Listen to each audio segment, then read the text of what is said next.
Welcome back to Breakfast Central. Good morning again, Jules. Good to have you always. Absolutely. I'm back, and I'm back this time for the latest in the sports news. But I must Joe, say that, yeah, go on. I was just going to mention, there was something about our dressing this morning. It seems to be exactly the same thing, but, the colors are, black here, brown there, and then brown here, black there. Someone is coming to peep at my window. I mean, through the window. You're doing that, right? What's Joe wearing? Okay, I see. All right, let me go back. At the end of the day, I think it's what they say about great minds. Great minds certainly think alike. Great minds, right? Great minds. Okay. I'll just stay out of the conversation. I'll be a great mind tomorrow. All right, Joe, talk to us. What's happening in the world of I'm sport? sure you knew what was coming next, right? When you said great minds, all right? Exactly. Since I didn't get the memo. When you looked at the screen, the great minds ended at the middle. I mean, I'm just saying, maybe it seems so. It's okay, right. no problem. That was an own goal. Whilst you guys are great minds, I probably am a greater mind. Okay. Oh, yeah, that's what they say. I know, sometimes.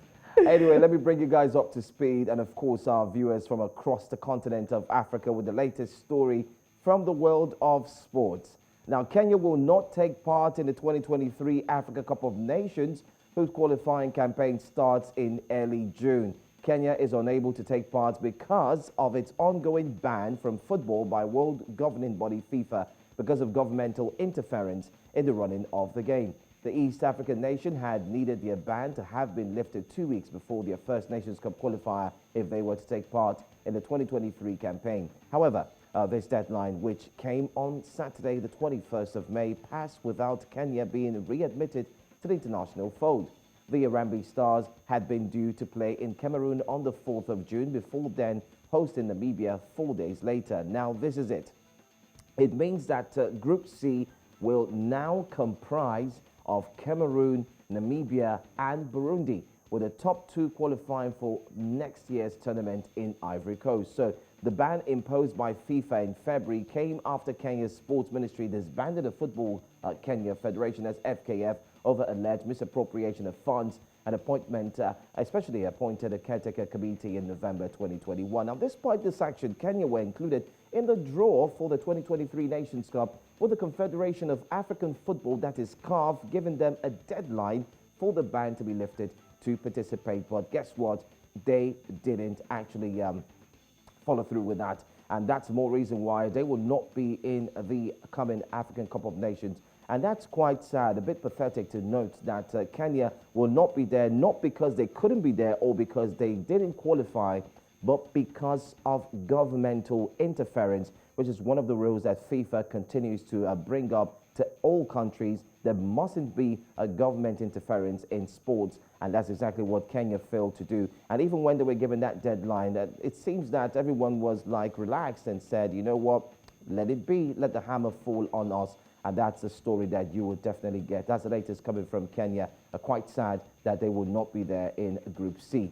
But let's move away now and talk about another one. Now, just a few weeks ago, we brought you this story about the Nigerian government also talking tough concerning basketball. Well, the federal government of Nigeria, through its Ministry of Youth and Sports Development, has announced the members of the Interim Management Committee, IMC, to oversee the development of basketball in Nigeria. This follows the recent directives of President Muhammadu Buhari on the state of basketball in the country and its withdrawal from all international basketball competitions for the next 2 years. A statement issued on Monday by the Ministry of Youth and Sports and signed by Mohammed, Director of Press and Press Relations, said the 10-man committee will be required to draw up programs that will revamp basketball from the grassroots in Nigeria. The committee is also saddled with reviving the moribund domestic league and attracting corporate sponsors for the development of the game. Now, Monday's announcement by the Sports Ministry is coming, but despite calls from various quarters seeking the reversal of the recent self-imposed 2-year ban on international basketball in Nigeria. And that's exactly what is happening right now in Nigeria. So, guys, I'm sure you are aware, we talked about this, where the president himself, Muhammadu Buhari, came out, despite the fact that you do have the strongest, yes, I'll put it that way, one of the strongest teams in the African continent right about now. We're talking about the Tigers and the Tigers, and they were looking forward to engage in competitions, but the president came out and said, you know what, let's put an end to engaging in any competition and let us solve the problems that we have from our houses. Now, we're talking about solving what you have in-house before you actually go out there and compete once again. But this didn't go down well with a lot of sports fans, especially basketball lovers and even the basketball players. And this led to even one of the basketballers who came out to say that he will be looking forward to compete when it comes to having a chance to also govern the sports here in Nigeria. But that's the latest story, guys. That's exactly what we have coming from the world of sports. Quite a sad one. One that's got to do with the ban, and the other one that's got to do with the fact that they're looking forward to set up an interim committee to ensure that basketball is revamped in Nigeria. Yeah, but Joe, from your perspective, do you believe that the Nigerian government is making the right move in this case? It's a sad one. First of all, I think it's a wrong timing. They would have allowed the players to go out there and engage in the competitions that they needed to engage in, after which they can also later on, probably after the competitions, relook or have a look into what has caused these drama. The basketball fraternity is filled with a lot of drama. There are indeed factions upon factions fighting for who is the leader, who's supposed to take charge. And remember that monies are equally involved. So I would say it came at the right, it came on time, but not at the right time. You may ask me why I said that. So it should have come earlier, all right? It should have come earlier, and then a lot of things would have been done. But you know what? Let me quickly bring on set one who joins me via Zoom. Her name is Queen Moseph, a basketball commentator here in Nigeria. Thank you so much for being here with us this morning, Queen.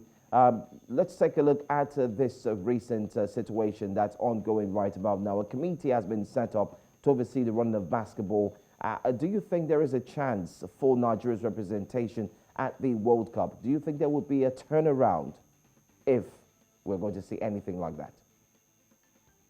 Yeah, good morning. Thank you so much for having me. I think there is a chance. We're just hoping for a quick turnaround. We are just hoping that the ban on Nigeria for 2 years is just a threat to bring all the parties together and find a lasting solution to this unending crisis that has lasted for so long. So I'm hoping that there might be a last-minute change, because I had the opportunity or the privilege to meet with the FIBA Africa president some days back, and I had to interview him and ask them what they think about the situation of Nigeria, and they're not really happy about it. They are hoping that things would change. Our government, they know that there's supposed to be a balance, this balance between the government as well as the federation, because you cannot take that. But they also frown at government interference. So, but they are hoping that we'll have Nigeria at the World Cup, because that's a big one for the girls. The girls had to really dig deep to go all the way to qualify in Serbia, and also to make it to the World Cup. So not seeing a team that go to the quarterfinal of the World Cup in 2018, being the first African side, getting to the World Cup again in 2022 this year in September, it will be a big blow for us and also a big blow for Africa. So I think there are a lot of discussion ongoing as we speak, even though the ministry had to set up another committee that would take charge of the NBBF, or let's say take charge of basketball activities in Nigeria. So I don't think that's a welcome development, but we are hoping that the discussions that are still ongoing will put all of this to rest, and there might be a quick turnaround, because for the World Cup is in September and this is May. So we still have time, even though preparation will not be on our side to prepare the girls well, but I think there is still a chance. But for the guys, they have qualifiers for next month, or precisely in July, first week of July. So that theirs is quite close. So, but we are hoping that maybe between now and next month, all of this will be put to rest, and then we'll have a direction of where we are going to. All right. Apparently, the Nigeria Basketball Federation, NBBF, currently has two parallel boards, or you'd say factions, laying claim to the federation's leadership. Do you think the Nigerian federal government considered a ban as solution to resolve the factional crisis in the federation, which, as far as I know, has been going on for so long? Please take that again. I mean, do you think that the ban is as a result of the fact that there are two factions? Okay. Yes, there are two factions, and I really didn't think that the ban was a solution to that two factions. For me, I was hoping that the minister, the Honorable Minister of Youth and Sports, Honorable Sunday Dare rather, Solomon Dalong was the last one. Sunday Dare would look at these two elections because he has really he has considered that two elections. He agrees there are two elections.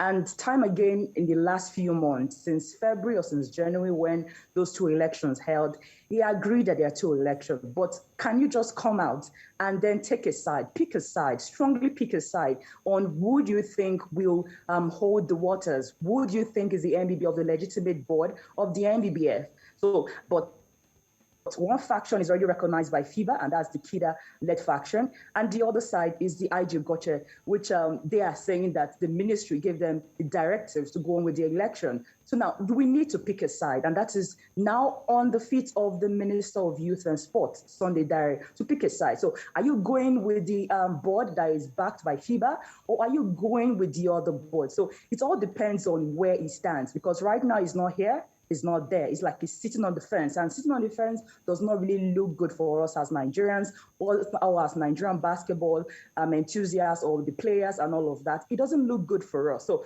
I think this is where the problem lies, because we are not supposed to be having two factions. He has called time again. The two factions have brought their fact. They have brought everything they need to discuss on. And he has gone on to say, okay, both of you should go out there and settle your issues. And I don't think that will work, because everyone wants to be there. It's like, if we cannot have it, if we cannot get there, then we are going to scatter everything that is in place as we speak. So it is on the Minister of Youth and Sports, rather than set up an interim management committee. It's about bringing these two factions and then pick a side and stand with it. Are you going with the FIBA one? Then all good. We'll go on. We know we have a headway. Or if you're not going with them, are you going with the other faction that is not recognized by FIBA? And they will definitely have to face another ban, because FIBA does not recognize the other faction. So that means we'll have to start going through another lane. So it's a very complicated and difficult situation we find ourselves now. I don't think the ban is good enough. We'll find a solution to all of the problem that is happening right now. I think the minister, it's all on him to take the decision and take the bull by the horn if we want to really have peace in Nigeria basketball. I think it's a case of not wanting to hurt anyone's feelings. So you just have to keep leaving both factions to continue with what they have started. But if something must be done, it must be done. Now, I'm certain that it seems you are in Rwanda, if I'm right. Yeah, I am. Okay, I mean, currently Rwanda for the Basketball Africa League, absolutely. Now, Nigeria had an automatic spot to the Basketball Africa League, that's BAL ball, but it is looking like they may lose it. Your thoughts? Yeah, still on the interview I had with FIBA Africa President, Aniba Manave, he mentioned it because we had to ask. We had this automatic spot going to the new Basketball Africa League, and the team that should have gone on to represent Nigeria was River Supers. And interestingly, I'm the media officer of that particular team. So, but because of the situation we find ourselves, we didn't meet up to the deadline, and that's the election deadline that held on January 31st. We were replaced by AS Saleh of Morocco. So the question was put to him, do we still have that automatic spot? Nigeria has, because countries like Egypt, Angola, Tunisia, Senegal, Nigeria do have automatic spot. Do we still retain that automatic spot when we are replaced by another team this year? And his question was like, his comments were like, or his response was like, he's not so sure, because we don't have a running local league. These other countries that have automatic spots do have local leagues running, but this is me already. And we don't have any local league to even beat our chest about. So now, how do we intend to retain that automatic spot and play in the next bout? It's not about just setting up a small competition or just hoping that you would just represent a team or send out a name of a team and then you expect to be at the Basketball Africa League last year or next year. Because that was the issue we had when Hoopers had doing the first edition last year. Because when they competed, there was nothing going on. They were just training on their own. And look at how they showed up on the continent in Kigali. They could not win so much. They had just one win, and that was in their third game. They had an abysmal first game when they played against Patriots in the first opening game. So you look at the way they performed; it was below par. And really, you won't blame the players or the team because they will prepare the way they want to prepare. But do you have a running league to prepare the players? No, and that's what the FIBA Africa president was saying, because you cannot have a non-running league and expect to retain the automatic spot. There are other teams and other countries that are playing a regular basketball league, and those ones would want and deserve it. So we are not undeserving of the automatic spot. So we might likely lose it until we put our house in order and then put up the basketball league that will run for a few months and then have an eventual winner. Then we can now beat our chest that we deserve the automatic spot. But for now, we might lose it. Thank you so much, Queen, for joining us here on Breakfast Central. Thank you so much for having me. All right, so that does it for sports here this morning as we take and sip a cup of coffee. Well, I'm sure that you do have the latest stories bordering on sports, especially that with Kenya and that with Nigeria and the Basketball Africa League that's currently ongoing.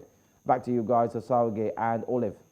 Absolutely, and of course, we'll continue to monitor the sports developments across Africa on Breakfast Central. But besides that, we've had a really interesting run. Looking forward to seeing you in the next hour.